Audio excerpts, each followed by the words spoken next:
Hello friends, ഇന്ന് നമ്മൾ നോക്കുന്നത് ജാഗോറിൻ്റെ പുഷ് ബട്ടണാണ്. അതായത് നമ്മുടെ ക്ലോസറ്റിൽ വരുന്ന കൺസീൽഡ് നമ്മൾ വെക്കുന്ന ക്ലോസറ്റ്, അതുപോലെ തന്നെ വരുന്ന കൺസീൽഡ് ഫ്ലഷിനൊക്കെ പകരമായിട്ട് നമ്മൾ വെക്കുന്നത് ഡയറക്റ്റ് ടാങ്കിൽ നിന്ന് ഡയറക്റ്റ് വരുന്ന പുഷ് ബട്ടണാണ് വരുന്നത്. അത് ജാഗോറിൻ്റെയാണ്. ഞാൻ എൻ്റെ MRP കാര്യങ്ങളൊന്ന് കാണിച്ചു തരാം. കൺസീൽഡ് വിത്ത് കൺസീൽഡ് ബോഡിയാണ് വരുന്നത്. അതായത് പുഷ് ബട്ടൺ രീതിയിൽ നമ്മൾ ജസ്റ്റ് അമർത്തി കഴിഞ്ഞാൽ അതിൻ്റെ അകത്തുനിന്ന് വെള്ളം ഫ്ലഷ് ചെയ്തിട്ടാണ് ക്ലോസറ്റിൻ്റെ അകത്തേക്ക് വരുന്നത്. ഇതിൻ്റെ MRP 3450 കൊടുത്തിരിക്കുന്നത്. അതെന്തായാലും ഇത്രയും റേറ്റ് വരുന്നില്ല, കുറച്ചുകൂടി അഡ്ജസ്റ്റ് ചെയ്ത് നമുക്ക് എന്തായാലും മാർക്കറ്റിൽ നിന്ന് വാങ്ങിക്കാൻ കിട്ടുന്നതായിരിക്കും. ജസ്റ്റ് ഇതൊന്ന് നമുക്കൊന്ന് ഓപ്പൺ ചെയ്യാം. ഇതിൻ്റെ പ്രത്യേകത എന്ന് വെച്ചിട്ടുണ്ടെങ്കിൽ നമുക്ക് ഡയറക്റ്റായിട്ട് നമുക്ക് കൂടുതൽ ഭയങ്കര പ്രഷറിൽ തന്നെ നമുക്ക് വെള്ളം ക്ലോസറ്റിൽ യൂസ് ചെയ്യാവുന്ന രീതിയിലാണ് ഇത് ചെയ്തിരിക്കുന്നത്. പിന്നെ ഇതിൻ്റെ പ്രത്യേകത ഞാൻ നേരത്തെ പറഞ്ഞ പോലെ തന്നെ നമുക്കൊരു ഫ്ലഷ് ടാങ്കോ കാര്യങ്ങളോ ഒന്നും തന്നെ ആവശ്യമില്ല. ഡയറക്റ്റായിട്ട് ടാങ്കിൽ നിന്ന്, അതായത് ഡയറക്റ്റ് ടാങ്കിൽ നിന്നും നമുക്ക് വരുന്നൊരു സെപ്പറേറ്റ് പൈപ്പാണ് ഇതിലേക്ക് കൊടുക്കേണ്ടത്. അതെങ്ങനെയൊക്കെയാണെന്ന് ഞാൻ പറയാം. ഇതിപ്പോൾ കാണിച്ചിരിക്കുന്നത് കണ്ടോ, നിങ്ങൾക്ക് ഫിനിഷിംഗ് ലെവൽ അതിൻ്റെ സർഫസ് കാര്യങ്ങൾ കാണിച്ചിരിക്കുന്നതാണ്.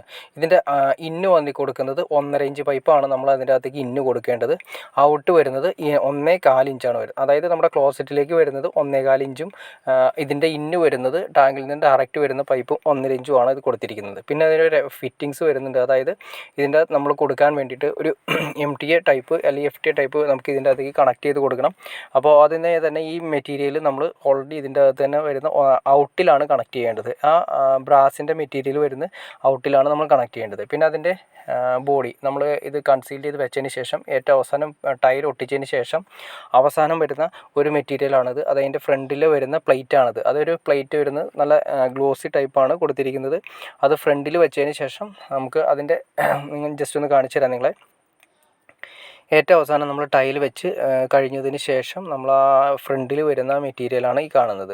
അതുകൂടി നമുക്ക് ഇതിൻ്റെ അകത്ത് കിട്ടുന്നുണ്ട്. ഈ വാൽവ് വാങ്ങിക്കുമ്പോൾ തന്നെ നമുക്ക് അതിൻ്റെ കൂടെ കിട്ടുന്നുണ്ട്.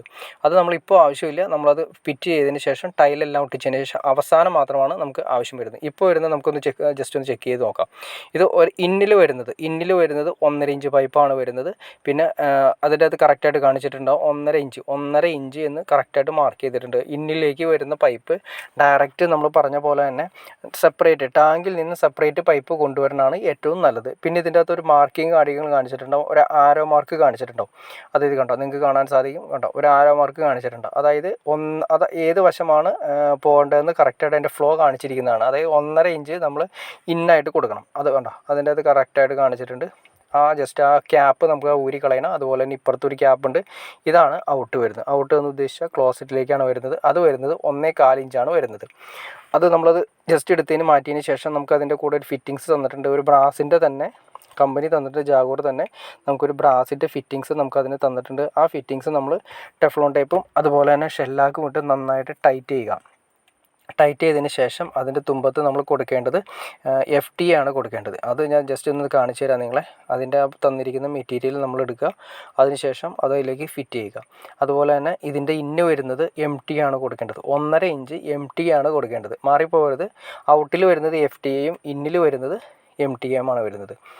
ഈ മെറ്റീരിയൽ നമ്മൾ അതിൻ്റെ അകത്തൊരു വാഷ് ഉണ്ട്. ആ വാഷ് കറക്റ്റായിട്ട് വെച്ചതിന് ശേഷം നമ്മളിത് ടൈറ്റ് ചെയ്യുക. ടൈറ്റ് ചെയ്തതിന് ശേഷം ടൈറ്റ് ചെയ്യുന്നതിന് മുന്നേ നമ്മൾ ഓൾറെഡി ടെഫ്ലോൺ ടേപ്പ് ഷെല്ലാക്കി ഇതെല്ലാമായിട്ട് നന്നായിട്ട് പൈപ്പ് റേഞ്ച് ഉപയോഗിച്ചിട്ട് നന്നായിട്ട് ടൈറ്റ് ചെയ്യുക. കാരണം ലീക്ക് വരാതിരിക്കുന്നതാണ് ഏറ്റവും ബെറ്റർ. അത് ശേഷം വരുന്നത് കണ്ടോ, FTA ആണ് വരുന്നത്. ആ FTA എന്ന് പറയുന്ന ത്രെഡ്, ഉള്ളിൽ ത്രെഡ് വരുന്നതിന് FTA വരുന്നത് 1.25 ഇഞ്ചിൻ്റെ FTA ആണ് കണക്ട് ചെയ്യേണ്ടത്. അത് ഡയറക്റ്റായിട്ട് ഇതുപോലെ തന്നെ ടെഫ്ലോൺ ടേപ്പും ഷെല്ലാക്കും ഇട്ടതിന് ശേഷം നന്നായിട്ട് ടൈറ്റ് ചെയ്യുക. ലീക്ക് വരാത്ത രീതിയിൽ ടൈറ്റ് ചെയ്തതിന് ശേഷം അതിൻ്റെ തുമ്പത്താണ് നമുക്ക് 1.25 ഇഞ്ചിൻ്റെ പൈപ്പ് നമ്മൾ ഒട്ടിച്ചെടുത്തതിന് ശേഷം ഒരു എൽബോ വഴിയാണ് നമ്മുടെ ക്ലോസറ്റിൻ്റെ ഇന്നിലേക്ക് വരുന്നത്. ഇതാണ് കൺസീൽ ചെയ്ത് വെക്കുന്ന ഒരു സിസ്റ്റം. ഇനി നമ്മൾ എടുക്കേണ്ടതെന്ന് വെച്ചിട്ടുണ്ടെങ്കിൽ ഇന്നിൻ്റെ സെക്ഷൻ, അത് ആ ക്യാപ്പ് നമ്മൾ ഊരിക്കളയണം. ഒരു റെഡ് ക്യാപ്പാണ് കൊടുത്തിരിക്കുന്നത്. അത് ഊരിക്കളഞ്ഞതിന് ശേഷം ഇന്നിൽ വരുന്നത് 1.5 ഇഞ്ചിൻ്റെ MTA ആണ് വരുന്നത്. ശ്രദ്ധിച്ചാൽ മനസ്സിലാക്കാൻ സാധിക്കും. MTA വരുന്നത് ഫ്രണ്ടിലേക്ക് ത്രെഡ് വരുന്നത്, പുറത്തേക്ക് ത്രെഡ് വരുന്നത് MTA. അപ്പോൾ ആ MTA കൂടി കണക്ട് ചെയ്യണം. ഇതാണ് ഇതിൻ്റെ ഫിറ്റിങ്സ് വരുന്നത്. ഇത് കറക്റ്റായിട്ട് നമ്മൾ നേരത്തെ പറഞ്ഞ പോലെ ടെഫ്ലോൺ ടേപ്പും ഷെല്ലാക്കും ഇട്ട് നന്നായിട്ട് പൈപ്പ് റേഞ്ച് ഉപയോഗിച്ചിട്ട് തന്നെ നന്നായിട്ട് ടൈറ്റ് ചെയ്യുക. ഇനി നമ്മൾ ഉറപ്പിക്കുന്ന സമയത്ത് അതിൻ്റെ സർഫസാണ് കാണിച്ചിരിക്കുന്നത്. മിനിമം മാക്സിമം എന്ന് കറക്റ്റായിട്ട് അതിൻ്റെ അകത്ത് മാർക്ക് ചെയ്തിട്ടുണ്ട്. ആ ഒരു ബ്ലാക്ക് ഉണ്ടോ, സർഫസ് ടൈൽ ഫിനിഷിംഗ് ആണ് ഉദ്ദേശിക്കുന്നത്. ടൈൽ ഫിനിഷ് ചെയ്തതിന് ശേഷം മിനിമം അത്രയും ഉണ്ടാവണം. എന്നാൽ മാക്സിമം അതിൻ്റെ മുകളിലേക്ക് പോകാൻ പറ്റില്ല. ആരോ മാർക്ക് കറക്റ്റായിട്ട് കാണിക്കുന്നുണ്ട്. അപ്പോൾ അത് അനുസരിച്ചിട്ട് വേണം നമ്മൾ ചെയ്യാനായിട്ട്. അതല്ല വ്യത്യാസം വന്നു കഴിഞ്ഞാൽ മാക്സിമത്തേക്കാൾ കൂടുതലായി കഴിഞ്ഞാൽ എന്ത് സംഭവിക്കുന്നത് വെച്ച് കഴിഞ്ഞാൽ പുഷ് ബട്ടൺ നമുക്ക് ഒരിക്കലും പ്രസ് ചെയ്യാൻ സാധിക്കില്ല. അപ്പോൾ പുഷ് ബട്ടൺ നമ്മുടെ കാര്യങ്ങളൊന്നും നടക്കാത്ത ഒരവസ്ഥ വരും. അപ്പോൾ അതുകൊണ്ട് നമ്മൾ കൺസീൽ ചെയ്യുന്ന സമയത്ത് ശ്രദ്ധിക്കണം. ഇതാണ് ആ ഫിനിഷിങ് സ്റ്റേജ്. ഞാൻ ജസ്റ്റ് ഒന്ന് കാണിച്ചു തരാൻ നിങ്ങളെ കണ്ടോ. ഇപ്പോൾ ആ പുഷ് ബട്ടൺ അതിൻ്റെ അകത്ത് പോയിട്ട് ആ പ്ലേറ്റാണ് നമ്മൾ കൊടുത്തിരിക്കുന്നത് കണ്ടോ. നമ്മൾ ജസ്റ്റ് പ്രസ് ചെയ്യുക. പ്രസ് ചെയ്ത് കഴിയുമ്പോൾ ഒരു ഹൈ പ്രഷറാണ് വരുന്നത്. ആ പ്രഷർ ഞാൻ ജസ്റ്റ് കാണിച്ചു തരാം കണ്ടോ. നമുക്കിതിൻ്റെ ഗുണമെന്ന് വെച്ചിട്ടുണ്ടെങ്കിൽ നമുക്ക് സെപ്പറേറ്റ് ഒരു ടാങ്കോ കാര്യങ്ങളോ ഒന്നും ആവശ്യമില്ല. നമുക്കിതിൻ്റെ അകത്ത് പ്രഷർ അഡ്ജസ്റ്റ് ചെയ്യാം. അതിൻ്റെ അകത്ത് തന്നെ പ്രഷർ നമുക്ക് അഡ്ജസ്റ്റ് ചെയ്യാവുന്ന രീതിയിൽ അതിൻ്റെ റൈറ്റിലേക്കും ലെഫ്റ്റിലേക്കും നമുക്ക് തിരിച്ചാൽ മതി. ആ ഫ്രണ്ടിലെ ബട്ടൺ നമുക്ക് റൈറ്റിലേക്കും ലെഫ്റ്റിലേക്കും തിരിച്ചാൽ പ്രഷർ നമുക്ക് അഡ്ജസ്റ്റ് ചെയ്തെടുക്കാൻ പറ്റും. നന്നായിട്ട് പ്രഷർ ഉണ്ടെങ്കിൽ നന്നായിട്ട് ഉപയോഗിക്കാം. ഇത് നമ്മൾ ആ ഫ്ലഷ് വാൽവ് ഓൾറെഡി കൺസീൽ ചെയ്ത് വെക്കുന്നതിന് മുന്നേ ഉള്ള വീഡിയോ ആണ് ഞാൻ ജസ്റ്റ് നിങ്ങളെ കാണിച്ചു തരുന്നത്. കൺസീൽ ചെയ്ത് നമ്മൾ കറക്റ്റായിട്ട് വെട്ടിയതിന് ശേഷം കണ്ടോ ഇത് അതിൻ്റെ സർഫസ് വന്നിരിക്കുന്നത് കണ്ടോ. ഇനി ടൈൽ ഒട്ടിക്കുന്ന സമയത്ത് നമ്മുടെ മിനിമം എന്ന് പറയുന്ന പൊസിഷനിലേക്ക്, അതായത് ഒരു 1 ഇഞ്ച് അല്ലെങ്കിൽ 1.5 ഇഞ്ച് മാക്സിമം ടൈലിൻ്റെ കനം വരുന്നുണ്ട്. ആ കനത്തിലേക്ക് കറക്റ്റായിട്ട് നമുക്ക് ആ മെറ്റീരിയൽ കിട്ടും. അതിന് വേണ്ടിയിട്ടാണ് അതിൻ്റെ കറക്റ്റായിട്ട് ആ മെഷർമെൻറ്റ് കാണിച്ചിരിക്കുന്നത്.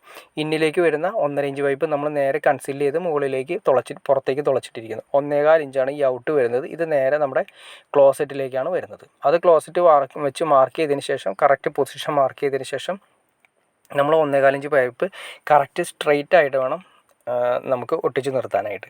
അങ്ങനെ കുറച്ച് കാര്യങ്ങൾ ശ്രദ്ധിക്കേണ്ടി വരും. കാരണം വെച്ചിട്ടുണ്ടെങ്കിൽ ശ്രദ്ധിച്ചാൽ മാത്രമേ അത് കറക്റ്റായിട്ട് ചരിഞ്ഞു പോകാത്ത രീതിയിലെല്ലാം കറക്റ്റ് വയ്ക്കണം. അല്ലെങ്കിൽ ക്ലോസറ്റിലേക്ക് കയറാത്ത ഒരവസ്ഥ വരും. ഓക്കെ ഫ്രണ്ട്സ്, നിങ്ങൾക്ക് ഈ വീഡിയോ ഉപകാരപ്പെടുമെന്ന് ഞാൻ വിചാരിക്കുന്നു. ഇനി എന്തെങ്കിലും ഡൗട്ട്സോ കാര്യങ്ങളോ ഉണ്ടെങ്കിൽ തീർച്ചയായിട്ടും ലൈക്ക് ചെയ്യാൻ മടിക്കരുത്. അതുപോലെ തന്നെ ഇഷ്ടപ്പെടുന്ന ആളുകളിലേക്ക് ഷെയർ ചെയ്യാനും മടിക്കരുത്. ഓക്കെ ഫ്രണ്ട്സ്, ഞാനൊരു കാര്യം പറയാൻ വിട്ടുപോയി. നമുക്ക് ഇതിൻ്റെ അകത്ത് വരുന്നതെന്ന് വെച്ചിട്ടുണ്ടെങ്കിൽ ഇൻപുട്ട് വരുന്നത് നമ്മൾ ഡയറക്റ്റായിട്ട് ടാങ്കിൽ നിന്നും സെപ്പറേറ്റ് ഒരു പൈപ്പ് നമ്മൾ ഏറ്റവും കൊണ്ടുവരുന്നതാണ് ഈ ഫ്ലഷ് വാൽവിന് ഏറ്റവും ഗുണം. കാരണം വെച്ചിട്ടുണ്ടെങ്കിൽ മറ്റ് സ്ഥലങ്ങളിൽ നിന്നും നമ്മൾ വരുന്ന ടാങ്കിൽ നിന്ന് വരുന്ന സെപ്പറേറ്റ് പൈപ്പിൽ നിന്നും കൊടുക്കുക, അല്ലെങ്കിൽ സെപ്പറേറ്റ് അല്ലെങ്കിൽ നമ്മൾ നേരിട്ട് വരുന്ന, അതായത് മെയിനായിട്ട് കൊടുത്തിരിക്കുന്ന പൈപ്പുകളിൽ നിന്ന് ടാപ്പ് ചെയ്യാതിരിക്കുന്നതാണ് ഏറ്റവും ബെറ്റർ. കാരണം എത്ര വെള്ളം മുകളിൽ നിന്ന് പ്രഷർ ചെയ്ത് നിൽക്കുന്നുണ്ടോ അത്രയും പ്രഷറാണ് നമുക്ക് ഇതിൻ്റെ അകത്ത് ലഭിക്കുക. അപ്പോൾ അതുകൊണ്ട് മാക്സിമം നമ്മൾ പ്രഷർ വരുന്ന രീതിയിൽ തന്നെ നമുക്ക് കൊടുക്കണമെങ്കിൽ നമുക്ക് ഡയറക്റ്റായിട്ട് ടാങ്കിൽ നിന്നും ഒരു സെപ്പറേറ്റ് ഒരു പൈപ്പ് 1.5 ഇഞ്ച് പൈപ്പോ അല്ലെങ്കിൽ 2 ഇഞ്ച് പൈപ്പ് സെപ്പറേറ്റ് കൊന്നതിന് ശേഷം റെഡ്യൂസ് ചെയ്ത് 1.5 ഇഞ്ച് ആക്കി ഡയറക്റ്റായിട്ട് ഇതിലേക്ക് കൊടുക്കണം. അതാണ് അതിൻ്റെ സിസ്റ്റം. അല്ലെങ്കിൽ നമുക്ക് ഉദ്ദേശിച്ച പ്രഷർ കാര്യങ്ങൾ കിട്ടില്ല. അപ്പോൾ പ്രഷർ നിങ്ങൾ ഉദ്ദേശിക്കുന്നുണ്ടെങ്കിൽ ഡയറക്റ്റായിട്ട് ഒരു പൈപ്പ് ടാങ്കിൽ നിന്ന് കൊണ്ടുവരണം. ഓക്കെ ഫ്രണ്ട്സ്, നിങ്ങൾക്ക് നേരത്തെ പറഞ്ഞ പോലെ തന്നെ ഇനി എന്തെങ്കിലും ഡൗട്ട്സ് കാര്യങ്ങളുണ്ടെങ്കിൽ തീർച്ചയായിട്ടും കമൻറ്റ് ചെയ്യാൻ മടിക്കരുത്. അതുപോലെ തന്നെ ഇതിൻ്റെ റേറ്റ് കാര്യങ്ങൾ ഞാൻ നേരത്തെ പറഞ്ഞ പോലെ തന്നെ ഇത് നമുക്ക് കുറച്ചുകൂടി ബാർഗെയിൻ ചെയ്ത് കുറച്ചുകൂടി റേറ്റ് കുറച്ച് നമുക്ക് കിട്ടുന്നതായിരിക്കും. കംപ്ലയിൻറ്റ്സ് കാര്യങ്ങൾ പൊതുവേ ഓൾറെഡി ഇതിന് കുറവാണ്. പിന്നെ ജാഗൂർ ആയതുകൊണ്ട് നമുക്ക് വിശ്വസിച്ച് വാങ്ങിക്കാം. ഒരിക്കൽ കൂടി ഓക്കെ ഫ്രണ്ട്സ്, നിങ്ങൾക്ക് വീഡിയോ ഉപകാരപ്പെടുന്ന തീർച്ചയായിട്ടും ലൈക്ക് ചെയ്യാനും മടിക്കരുത്, ഷെയർ ചെയ്യാനും മടിക്കരുത്, സബ്സ്ക്രൈബ് ചെയ്യാനും മടിക്കരുത്. അടുത്ത വീഡിയോയിൽ കാണുന്നവരെ ഓക്കെ.